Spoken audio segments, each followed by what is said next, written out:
Hey everyone! Today, we're going to learn about one of the most famous sea monsters of all time, the Leviathan. This isn't just any big creature, it's a massive serpent-like beast that people have talked about for thousands of years.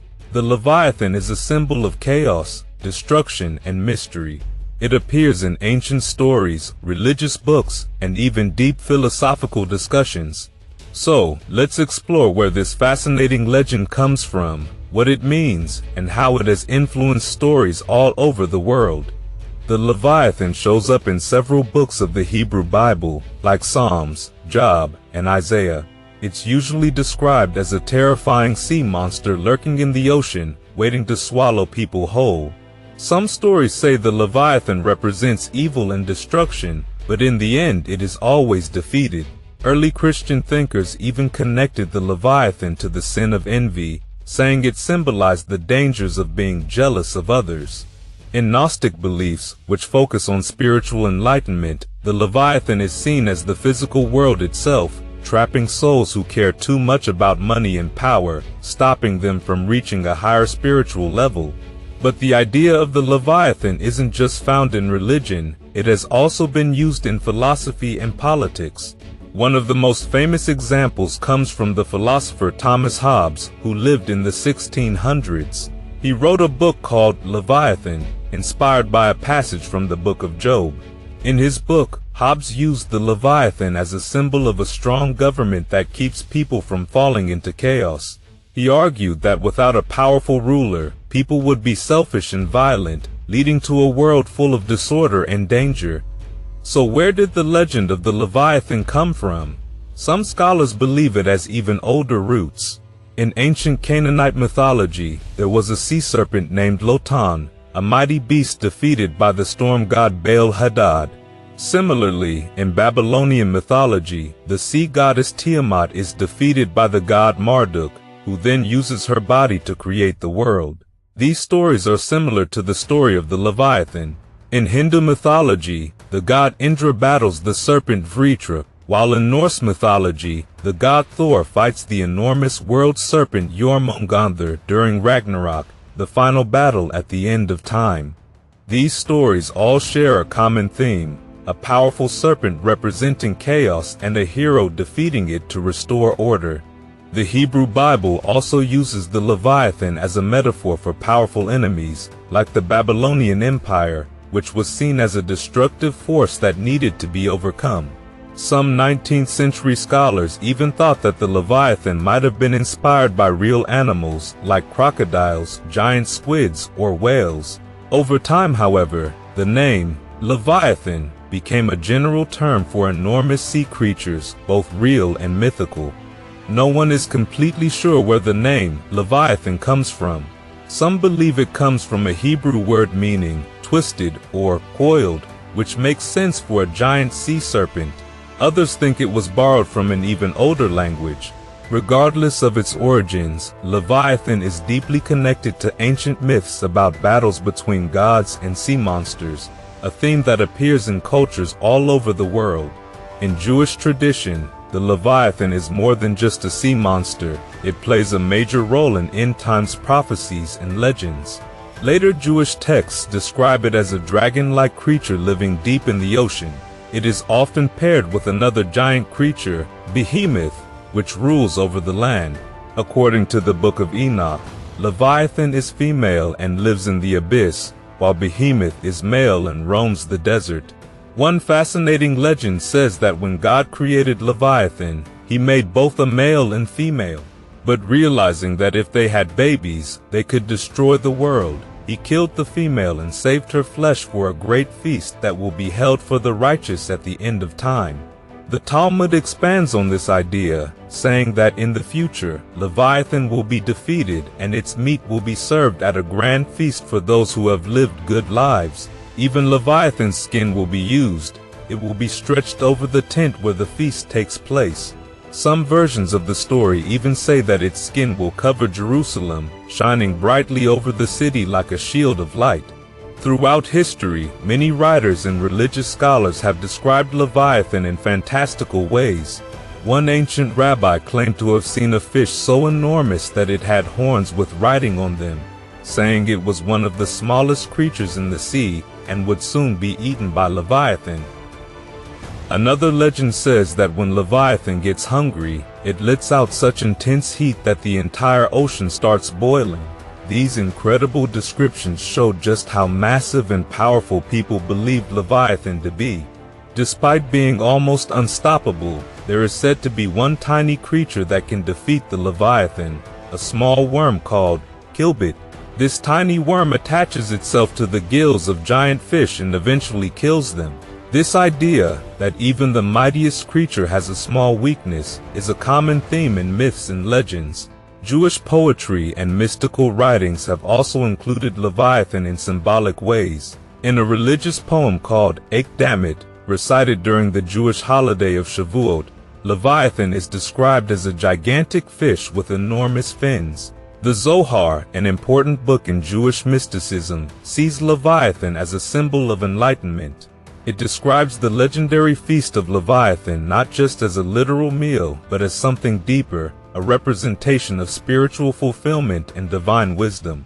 Some mystical teachings even suggest that Leviathan is a symbol of unity, a creature that wraps around the world and connects everything together. And in Christianity, Leviathan is more than just a giant sea creature. It is often seen as a symbol of the devil, a destructive force that threatens both God's creation and humanity itself. Many believe Leviathan's purpose is to bring chaos, trying to consume and destroy what God has made. This idea connects Leviathan to the ongoing battle between good and evil, making it not just a monster of the deep, but a spiritual threat as well.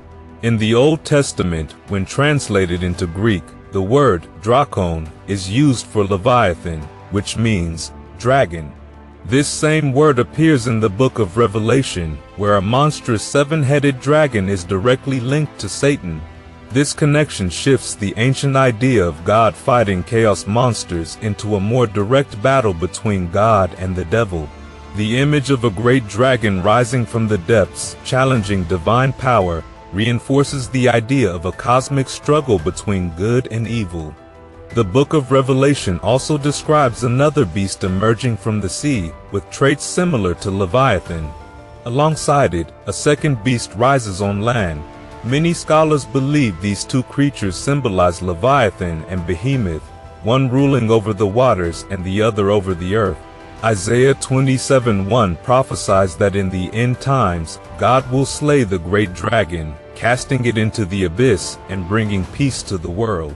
This final victory over Leviathan represents the defeat of chaos, destruction, and sin. Some religious thinkers see Leviathan not just as a cosmic enemy, but as a symbol of the struggles humans face. The early Christian scholar Jerome believed that Leviathan was the same serpent that deceived Eve in the Garden of Eden. He argued that Leviathan continues to tempt and mislead people, making the fight against it a deeply personal battle rather than just a distant myth. This interpretation turns Leviathan into a symbol of inner struggles, the constant battle between faith and temptation, good and evil. During the Middle Ages, these ideas evolved further.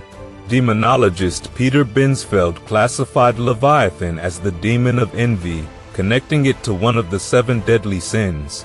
In medieval European art, Leviathan was sometimes depicted as the Hellmouth, a massive monster whose jaws swallowed sinners at the Last Judgment. This terrifying image spread widely, reinforcing Leviathan as a symbol of ultimate destruction and punishment. However, not everyone sees Leviathan as purely supernatural. Some scholars believe that biblical descriptions of Leviathan were inspired by real animals. The Book of Job suggests that Leviathan might be a crocodile, while Behemoth is often thought to resemble a hippopotamus. From this perspective, Leviathan isn't a demonic force but a powerful natural creature that inspired myths and legends. To ancient people, encountering such creatures could have been overwhelming, fueling stories of massive sea beasts lurking in the depths. In Satanism, Anton LaVey's The Satanic Bible assigns Leviathan to the element of water and the direction of the west. listing it as one of the 4 crown princes of hell. LaVey's ideas were influenced by older mystical texts, and the Church of Satan incorporated Leviathan's Hebrew name into the sigil of Baphomet, a symbol used in satanic rituals.